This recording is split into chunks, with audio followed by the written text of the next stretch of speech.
Chapter 9, Pricing.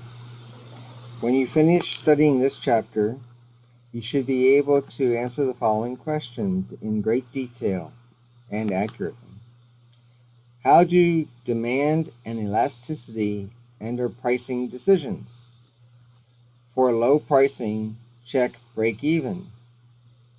For high pricing, measure customers' price sensitivities. Should we keep prices constant or allow changes? How to use prices to attract different segments.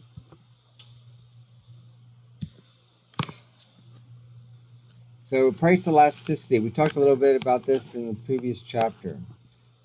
Something that's elastic pricing is a product that has price elasticity will experience higher prices when demand increases and lower prices when demand decreases.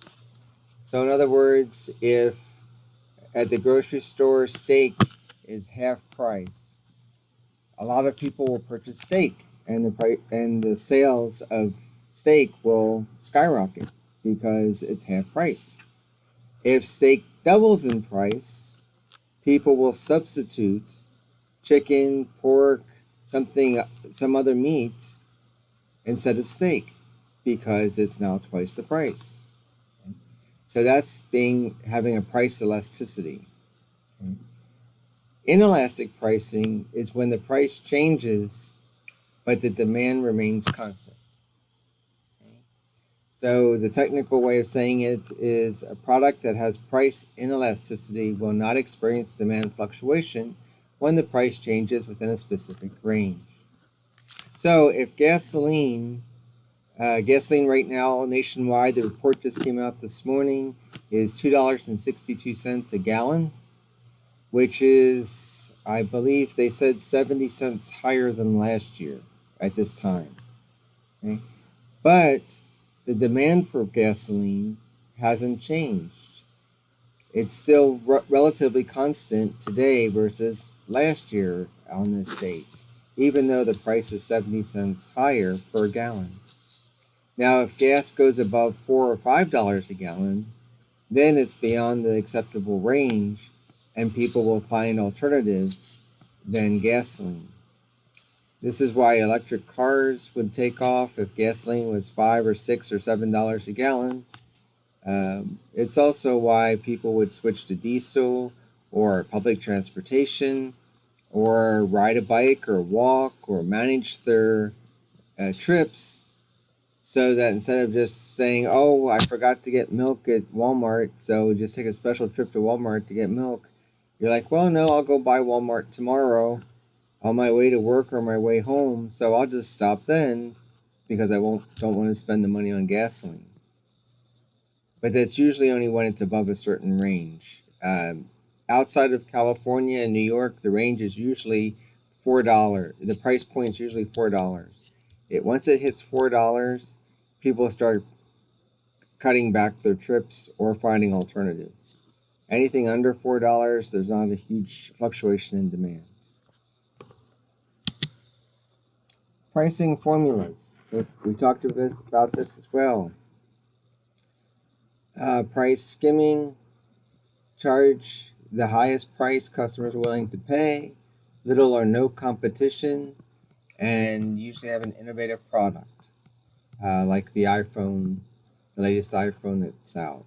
Market pricing, charge the same price range as the competition.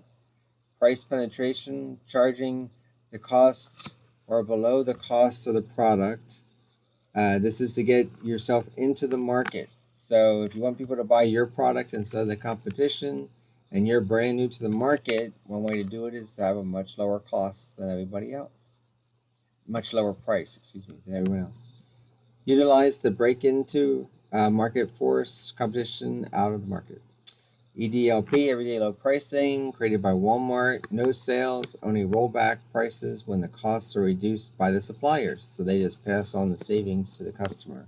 But they don't have weekly sales or anything like that, like the other grocery stores would do. They just have everyday low prices. So you wouldn't go in and say, oh, well, 2-liter bottle of soda today is $1.50. I'll wait till next week and it might be on sale for $1. Uh, if it's $1.50 today, it'll be $1.50 next week, unless Coca-Cola or Pepsi or whatever the soda brand is decides to do a cost reduction to Walmart, and then Walmart passes it along. And discounters, purchasing products from other retailers at bulk prices, sell the items on a scheduled rate of discounting. This would be your TJ Maxx, Ross, those types of stores where they just buy huge bulk amounts of products from other stores that can't sell them, and then they set a certain price, and then every week or every other week they lower the price until it sells. And if it's been there for more than, I think, 9 or 10 weeks, they take them off and donate them to Goodwill or something like that. Finally, game theory. Game theory is a structured way of thinking, behavior, logical or emotional, of two or more independent players, which are the competitors. What is the reactions to each action? Price changes for all parties. What is the change in revenue? What is the change in profit?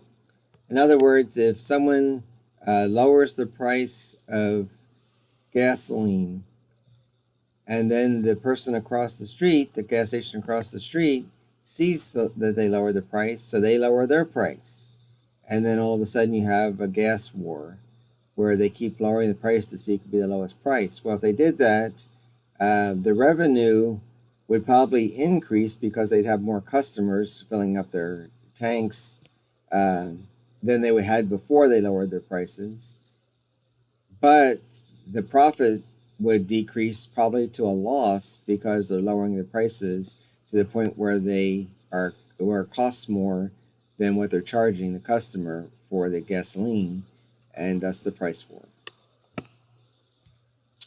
And that's overview of Chapter 9, Pricing.